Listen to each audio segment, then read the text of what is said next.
시편 중에서 정말 그림과 같은 시가 있는데 바로 시편 23편의 말씀입니다. 23편에 그런 내용이 있습니다. 주의 지팡이와 막대기가 나를 안위하시나이다 라는 시가 있습니다. 이런 문구가 있는데 거기에 지팡이는 뭐고 거기에 막대기는 뭐냐, 어떤 신학자분들은 이렇게 설명을 합니다. 지팡이는 인도하심을 의미하는 것입니다. 목자의 지팡이, 성경을 보게 되면 창세기부터 쭉 보게 되면 목자의 상징이며 권위의 상징입니다. 지팡이. 그리고 이 지팡이 끝에가 이렇게 구부러들어 있습니다. 양들이 어디 가다가 바위에 끼었다라든가 깊은 웅덩이에 빠졌으면 이렇게 구부른 그 지팡이 가지고 기다란 지팡이 가지고 양의 이 앞다리와 이 우리를 말하면 어디입니까? 여기 뭐라 합니까? 자네 밑이라고 합니까? 양 자네 밑을 껴가지고 들어 올립니다. 그래서 이제 양을 구출하기도 합니다. 그게 지팡이의 역할입니다. 막대기는 뭐 하는 거냐? 왜 굳이 막대기가 필요하냐? 막대기는 양들이 말을 듣지 않고 옆으로 자꾸 갈 때에 패는 겁니다. 두둑게 패는 거예요. 그래서 막대기 두 개 다 필요한 거예요. 주의 지팡이와 막대기가 나를 안위하시나이다. 이 시편을 쓴 다윗의 믿음 안에서는 지팡이도 하나님의 위로하심이고 막대기도 하나님의 위로하심이었다는 것입니다. 할렐루야. 이스라엘을 향한 하나님의 막대기는 그 놀라운 자비하심과 기쁘신 뜻이 항상 밑바닥에 깔려 있었습니다. 단순한 미움을 위한 어떤 분노의 분출과 마음의 분노를 쏟아보기 위한 그런 막대기가 아니었습니다. 그들을 구원하시고 그들에게 다시 회복할 수 있는 씨앗을 남겨두고 주님께로 다시 돌아올 수 있도록 때리는 막대기였더라는 것입니다. 사실 우리가 몇 년 동안 계속해서 이사야서 그리고 예레미야서, 예레미야애가, 에스겔 이렇게 쭉 선지서를 금요일마다 나눠왔습니다. 선지서를 읽으면서 가장 우리에게 깊이 기억에 남는 것은 무엇이냐? 바로 하나님의 징계입니다. 죄에 대한 하나님의 심판과 징계입니다. 그러면 하나님 무서운 하나님이시네. 하나님 벌벌 떨고 이렇게 미는 게 아닙니다. 하나님께서 왜 징계를 하셨을까? 왜 죄를 체험하셨을까? 그 목적이 무엇이냐? 거기까지, 그 깊이까지 우리가 수긍을 해 나가야 되는 것입니다. 단순한 책망과 또 심판과 징계, 이런 아픈 장면만, 피 터지는 장면을 보게 되면 오히려 하나님은 두려우신 하나님이시고 엄격하신 하나님이시고 하나님 앞에서 까딱 잘못하다 그냥 목이 날아가겠네, 이럴 수도 있는 거예요. 그것은 잘못된, 하나님을 향한 잘못된 인식입니다. 하나님은 자비하신 하나님이십니다. 다윗이 고백하는 것처럼 주의 지팡이와 막대기가 나를 안위하시나이다. 이런 고백과 이런 신앙이 필요합니다. 할렐루야.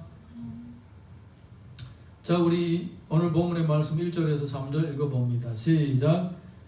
또 여호와의 말씀이 내게 임하여 이르시되 인자야, 내가 반역하는 족속 중에 거주하는도다. 그들은 볼 눈이 있어도 보지 아니하고 들을 귀가 있어도 듣지 아니하나니 그들은 반역하는 족속임이라. 인자야, 너는 포로의 행장을 꾸리고 낮에 그들의 목전에서 끌려가라.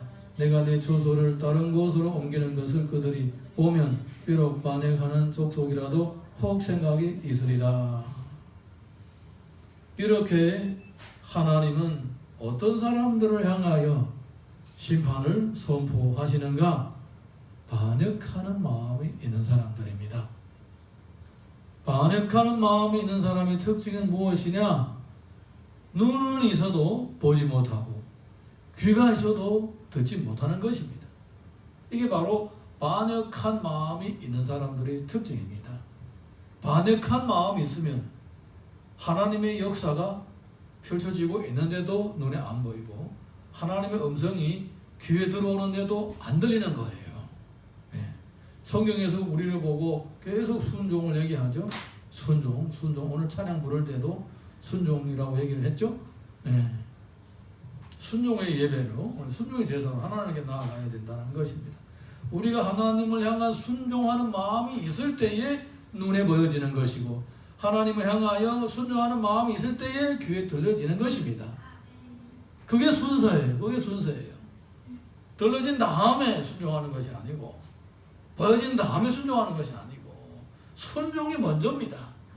순종하고자 하는 사람에게 하나님께서 보여주시고, 순종하고자 하는 사람에게 하나님이 들려주시는 것입니다. 그래서 성경을 보게 되면 반역한 자들은 보려고 하지도 않고 들으려고 하지도 않기 때문에 아예 들리지도 않고 보이지도 않는 것입니다. 에스겔서 17장 12절 봅니다. 시작. 너는 반역하는 족속에게 묻기를 너희가 이 비유를 깨닫지 못하겠느냐 하고 그들에게 말하기를 바벨론 왕 예루살렘에 이르러 왕과 고관을 사로잡아 바벨론 자기에게로 끌어가고. 예레미야 선지자도 마찬가지고 에스겔 선지자도 마찬가지고 분명하게 하나님의 말씀을 대언했습니다. 무슨 내용이냐? 바로 왕과 왕족들 대신 신하들 전부 다 잡혀간다라는 것입니다. 그런데 이 말씀이 귀에 들어오느냐? 안 들어오는 거예요. 주변에 많은 상황들이 지금 펼쳐져 있고 그들은 지금 곧 나라가 망하게 되는데도 그게 눈에 안 보이는 거예요. 그냥 평안하다라고 하고 있는 거예요. 마음의 눈과 귀가 어두워졌습니다. 그래서 보이지 않는 것입니다. 왜 마음의 눈과 귀가 어두워졌느냐?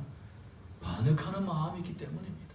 하나님의 말씀을 안 들으려고 했기 때문에, 마음 자세 자체가 안 들으려고 했기 때문에 이미 마음이 하나님과 등지어 있다는 거예요. 반역이 뭡니까? 등지어 있다는 말이 아닙니까?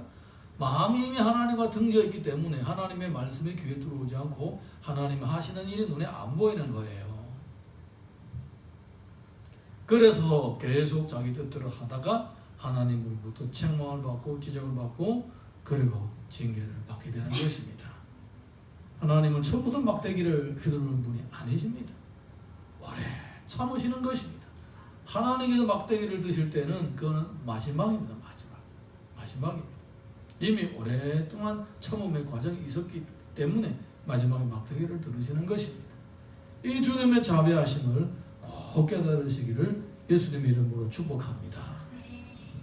에스겔서 12장 4절에서 6절 읽습니다. 시작. 너는 낮에 그들의 목전에서 내 포로의 행장을 밖에 내놓기를 끌려가는 포로의 행장같이 하고 저물 때에 너는 그들의 목전에서 밖으로 나가기를 포로 되어가는 자같이 하라. 너는 그들의 목전에서 성벽을 들고 거리로 따라오기되 캄캄할 때에 그들의 목전에서 어깨에 메고 나가며 얼굴을 가리고 땅을 보지 말지어다. 이는 내가 너를 세우고 이스라엘 족속에게 징조가 되게 함이라 하시기로. 우리가 이 성경을 읽어보게 되면 낮에도 포로로 잡혀갈 준비를 하고 있었고, 그리고 저녁편에 해가 뉘어 질 때에도 포로로 잡혀갈 준비를 했고, 밤중에도 포로로 잡혀갈 준비를 했다는 것입니다. 다시 말하자면 하루 종일 지금 내가 포로로 잡혀갈 테니까 어떻게 해야지 지금 이제 낮에부터 시작해가지고 저녁편까지 밤중까지 안절부절 못하고 지금 하고 있다는 거예요. 이게 뭡니까? 그리고 성경에서는 뭐라고 얘기하고 있습니까? 네가 바로 이스라엘의 징조다라고 얘기하는 것입니다. 이스라엘이 바로 그렇게 밤낮 쉬지 않고 마음에 불안하는 그날이 올 것이다라는 것입니다. 하루 종일 두려움과 공포 가운데서 어떻게 할 줄 몰라서 헤매는 그날이 올 것이라는 것입니다. 왜? 반역하는 마음을 버리지 않았기 때문입니다. 반역한 마음을 버리지 않았기 때문에 그들에게는 밤낮 쉴 수 없는 불안감이 항상 마음에 도사리고 있는 것입니다. 신명기 28장 67절 보게 되면 이런 내용이 있습니다. 시작.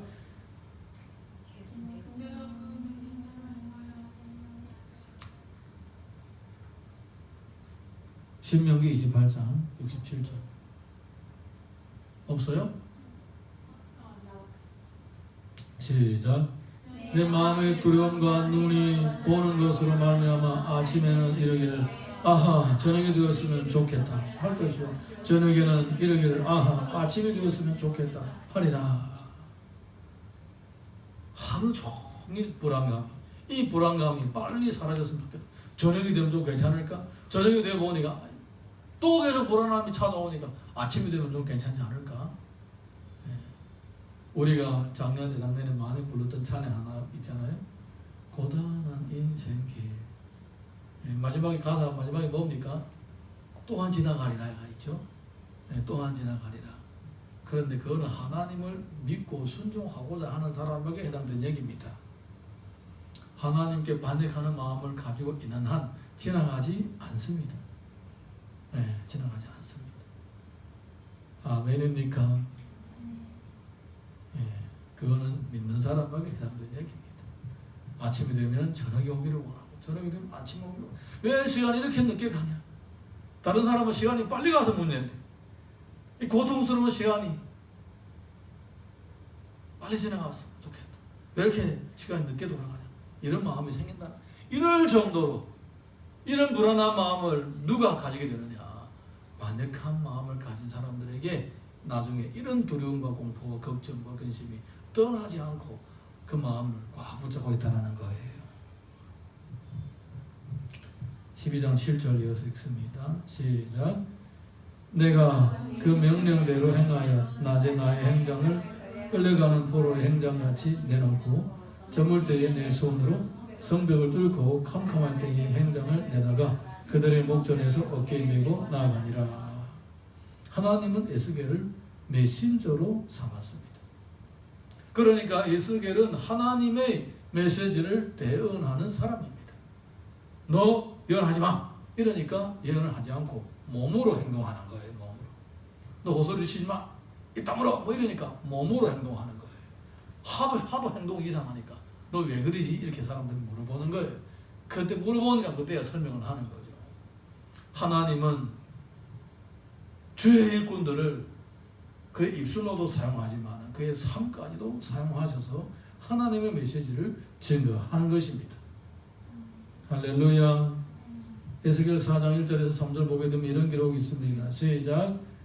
노인자야 토판을 가져다가 그것을 내 앞에 놓고 한 성읍 곧 예루살렘을 그 위에 그리고 그 성읍을 에워싸되 그것을 향하여 사다리를 세우고 그것을 향하여 흙으로 언덕을 쌓고 그것을 향하여 진을 치고 그것을 향하여 공성퇴를 둘러세우고 또 철판을 가져다가 너와 성읍 사이에 두어 철벽을 삼고 성을 포위하는 것처럼 에워싸라. 이것이 이스라엘 족속에게 징조가 되리라. 이미 하나님께서는 이렇게 에스겔을 징조로 삼았습니다. 다른 사람만 보게 되면 완전 미친놈 한 가지죠. 이해할 수 없는 행동들을 하고 있습니다. 그런데 그 행동들은 하나님의 메시지를 퍼포먼스라고 하죠. 퍼포먼스를 통해서 하나님의 메시지를 증거하는 것입니다. 여러분, 우리는 귀로 듣고만 아는 것이 아니라 보고도 할 수가 있는 거예요. 하나님 우리들에게 들려만 주시는 것이 아니라 때로는 보여주기도 하십니다. 그래서 우리가 순종하고자 할 때에 하나님께서는 영의 눈을 열어주셔서 보여주시고 영의 귀를 열어주셔서 들려주시는 것입니다. 항상 시대가 혼란하면 혼란할수록 상황이 어려우면 어려울수록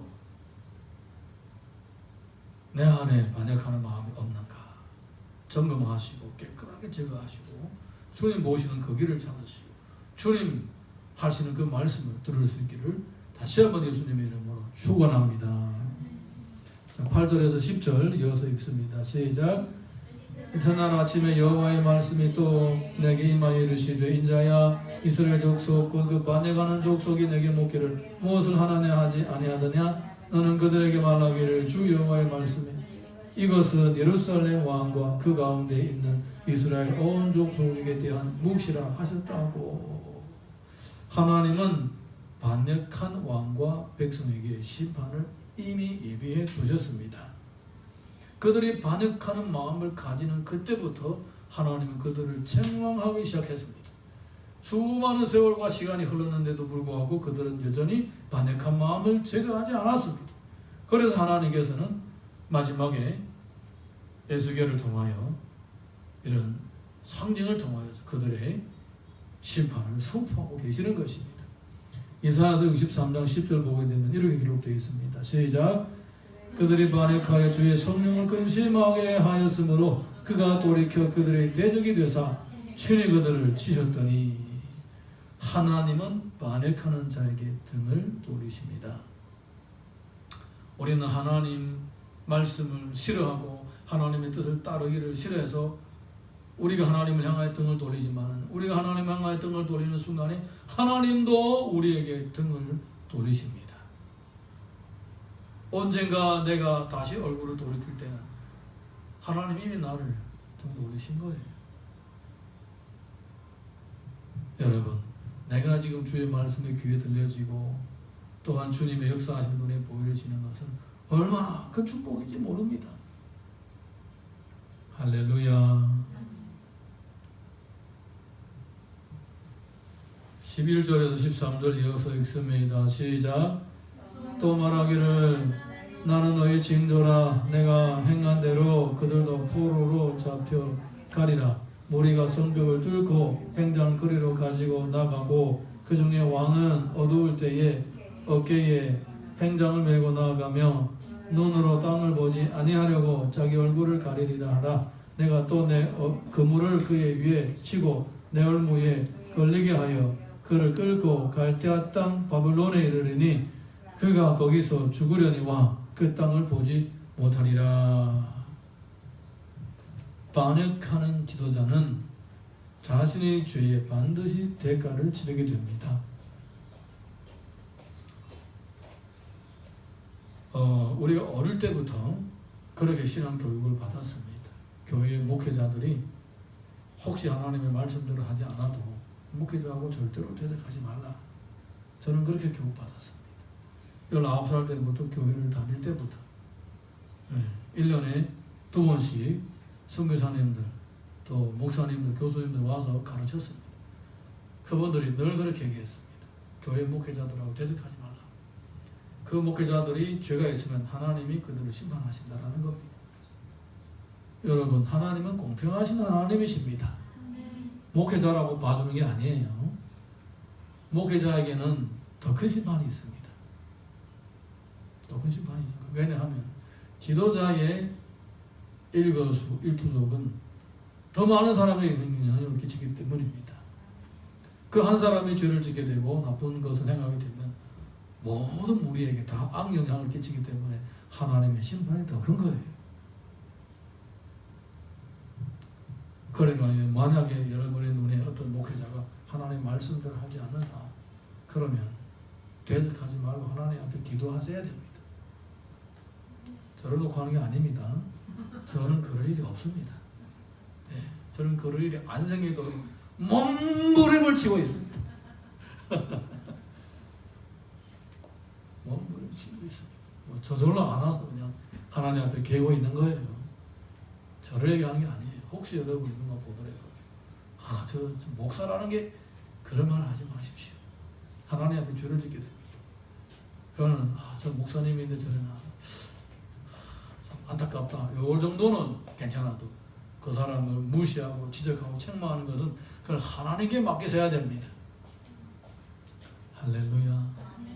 이 이스라엘 왕 이 시드기야가 하나님 앞에 이제 깝치다가 하나님 말씀을 안 듣다가 이렇게 하나님께서 심판을 하십니다. 너 나중에 땅도 못 본다. 땅도 보지도 못한다는 말입니다. 근데 이 땅도 보지 못한다는 그 말이 무슨 말인지 몰랐습니다.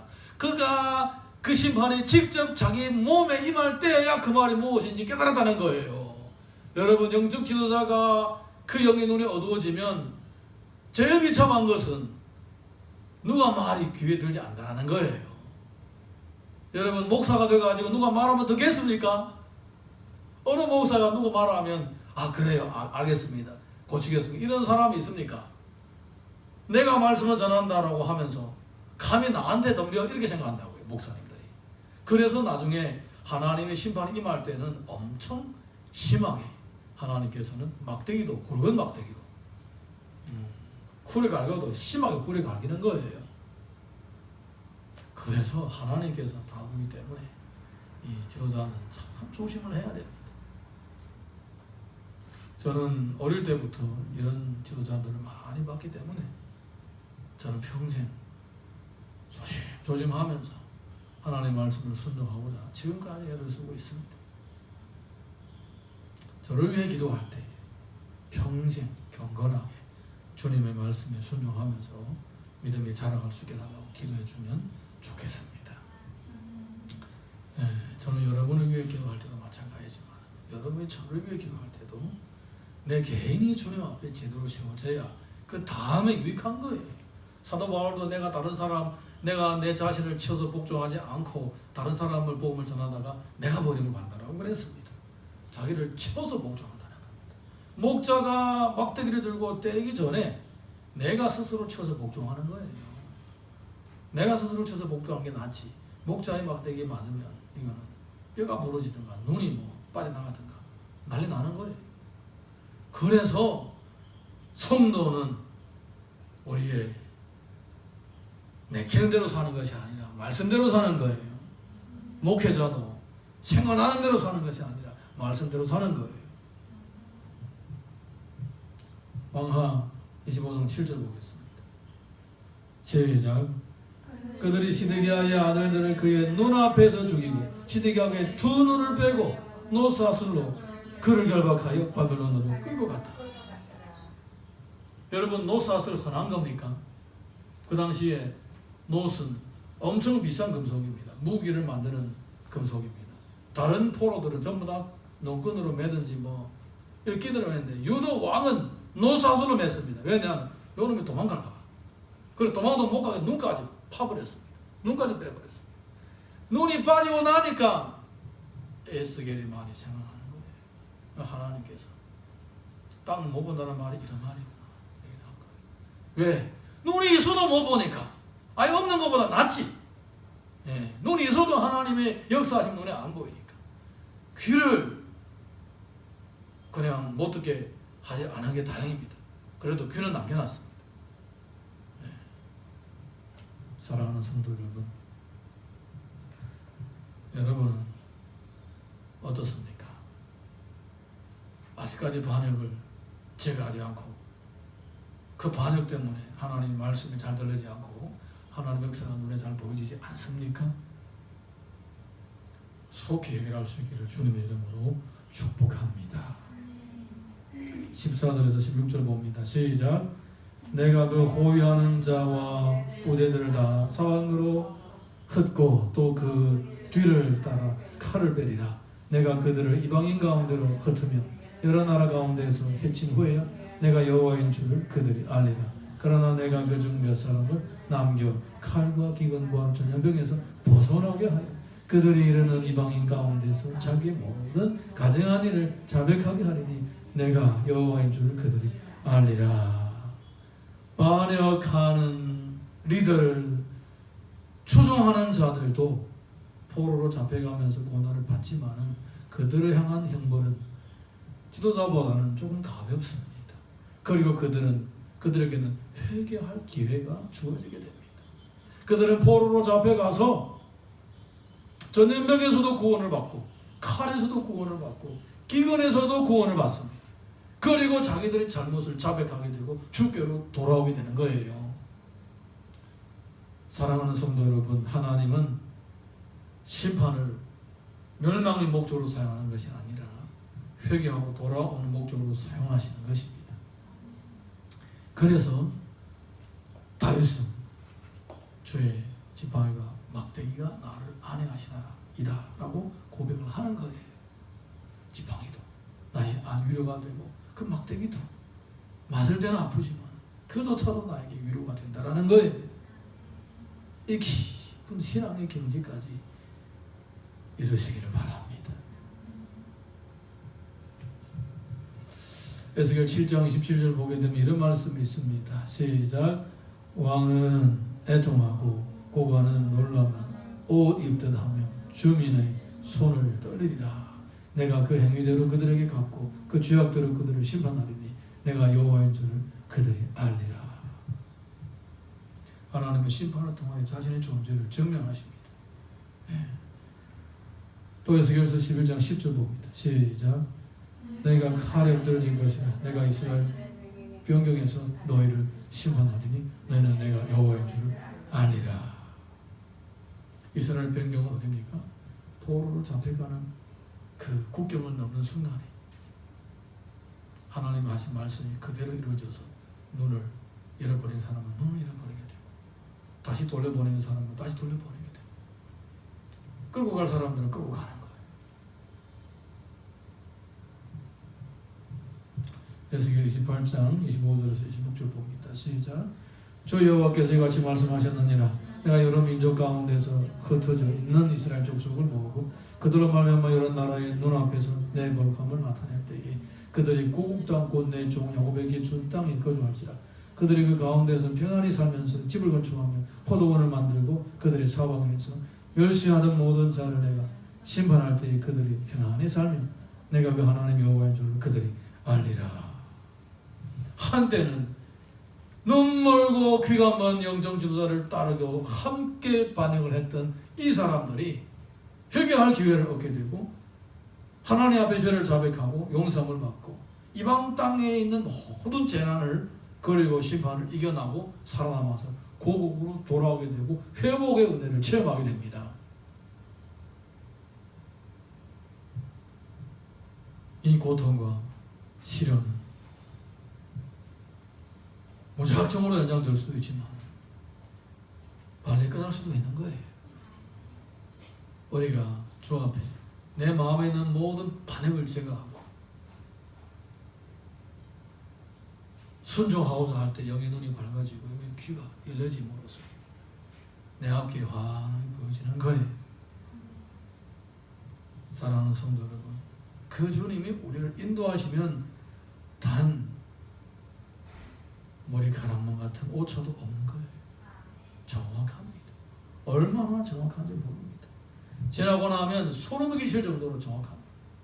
그렇게 하나님이 인도하시면 정확한 거예요. 그래서 우리는 100% 순종하지 않으면 그 머리카락만큼의 오차도 없으신 하나님 인도하신 걸 따라갈 수가 없는 거예요. 제가 오늘 점심인가 한참 마음이 엄청 우울했어요. 그래서 이 우울한 마음을 달래기를 위하여 동영상을 봤는데 재밌는 동영상, 웃기는 동영상 봤습니다. 몇 개를 봤는데 이제 밥을 먹고 동영상을 이렇게 몇 개 봤는데 보다가 보니까 중간에 웃기는 것도 있지만은 아슬아슬한 그런 동영상도 있더라고요. 이 절벽하고 저 절벽 중간에 사이에다가 쇠사슬을 딱 이렇게 해놓고 두 사람은 거기서 걸어가는 거예요. 딱 줄을 쳐다보면서 손에 장대 하나 들고 그걸 걸어가고 있는 거예요. 쇠사슬의 굴곡이 손가락만 묶습니다. 여기에 조금이라도 빛나면 바로 떨어져 죽습니다. 여러분, 우리 주변의 상황이 어려우면 어려울수록 더 순종해야 되는 거예요. 더 오차가 생기면 안 되는 거예요. 특별히 지금 이렇게 신종 코로나도 있고 뭐 난리죠. 이제 내년 후년이면 어떻게 될지 모릅니다. 한국이 다시 97년도에 IMF처럼 경제위기가 온다. 뭐 이런 얘기도 있고. 그리고 또 이제 뭔가 이제 온 세계에 전쟁의 기운이 돌고 있다. 여러분, 세계 정세를 보면 그래요. 인도하고 중국이 뭐 싸우지, 뭐 인도하고 파키스탄이 싸우지, 미국하고 중국이 싸우지, 뭐 남한하고 북한이 겨루고 있지, 뭐 시리아에서 전쟁이 있지. 어디엔가에서 터지게 되어 있습니다. 어디에서 터질지 모릅니다. 이 몇 년 사이에 반드시 큰 전쟁이 일어나게 되어 있다라고 많은 사람들 얘기를 하고 있습니다. 그럴 징조가 도처에서 살아나고 있는 거예요. 여러분, 그런데 우리 성경을 보니까 포로로 잡혀가는 사람들 중에서 남은 자들은 칼에서 피해 남고 질병에서 피해 남고 기근에서 피해서 남은 거예요. 할렐루야. 하나님의 인도하심을 따르는 사람들은 아무리 세상에 난리법석 해도 정확하게 하나님의 인도하심을 따라가게 되면 살아남게 되는 것입니다. 네, 순교하기로 택정받지 않은 이상은 살아남게 되어 있습니다. 여러분 순교하기로 작정하셨습니까? 여러분 순교하겠습니다라고 해도 하나님이 그만 좀 더 살아라 그렇게 할 것 같아요. 쉽지 않죠. 그거는 순교자의 축복은 아무나 받을 수 있는 게 아니에요. 우리는 그냥 좀 더 살다가 에스겔처럼 좀 더 살다가 입으로도 하나님의 메시지를 전하고 삶으로도 하나님의 메시지를 전하면서 그렇게 살다가 주님이 부르실 거예요. 그러면 이 살아남아 있는 이 한 살아가는 세월들은 우리가 어떻게 살아야 되겠습니까? 점점 더 흉악해 가고 있는 세상. 4차 산업 장난이 아닙니다. 나중에 시간 있으면 나누면 좋겠지만 상상을 초월하는 그런 힘들이 발생하게 됩니다. 어떻게 살아남을 수가 있습니까? 정확하게 주님의 인도하심을 받아야 됩니다. 그 정확하게 주님의 인도하심을 받으려면 어떻게 해야 되겠습니까? 반역한 마음을 제거해야 됩니다. 반역하는 마음이 조금이라도 딱 머리에 들면 그때부터 영의 눈이 어두워지기 시작하고 영의 귀가 잘 안 들리기 시작하는 거예요. 그러면 허겁지겁 그냥 제 마음대로 가다가 그냥 쇠사슬을 거는 사람이 앞으로 한 번 가다가 떨어져 죽는 것처럼 그렇게 되는 거예요. 역대상 29장 11절 시작. 여호와여 위대하심과 권능과 영광과 승리와 유엄이 다 주께 속하였사오니 천지에 있는 것이 다 주의 것이로소이다. 여호와여 주권도 주께 속하였사오니 주는 높으사 만물의 머리시민이다. 어떤 존재가 아무리 강한 것처럼 보여도 최강자는 하나님이시라는 것을 꼭 기억할 수 있기를 바랍니다. 하나님은 모든 존재 위에 뛰어나신 절대자이십니다. 온 세상에 85 인구를 좌지우지하는 그러한 강력한 막강한 지도자가 나타나도 하나님 앞에서는 불면 날아가는 그런 존재에 불과합니다. 그러니까 오직 하나님만 경외하십시오. 신명기 6장 12절에서 13절 봅니다. 시작. 너는 조심하여 너를 애굽 땅에 종되었던 집에서 인도하여 내신 여호와를 잊지 말고 내 하나님 여호와를 경외하며 그를 섬기며 그의 이름으로 맹세할 것이라. 여러분 하나님 앞에 나는 평생 오직 주만 바라보겠습니다 라고 맹세할 수 있습니까?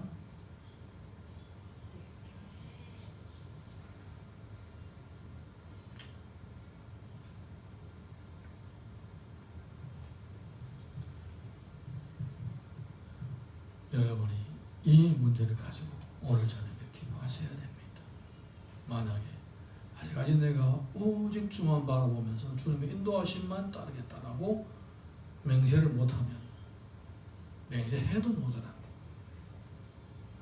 맹세를 못한다면 정말 하나님 앞에 깊이 주님과 대면해야 되고 이 문제를 해결해야 됩니다. 우리 찬양 하나 부르고 같이 기도하겠습니다.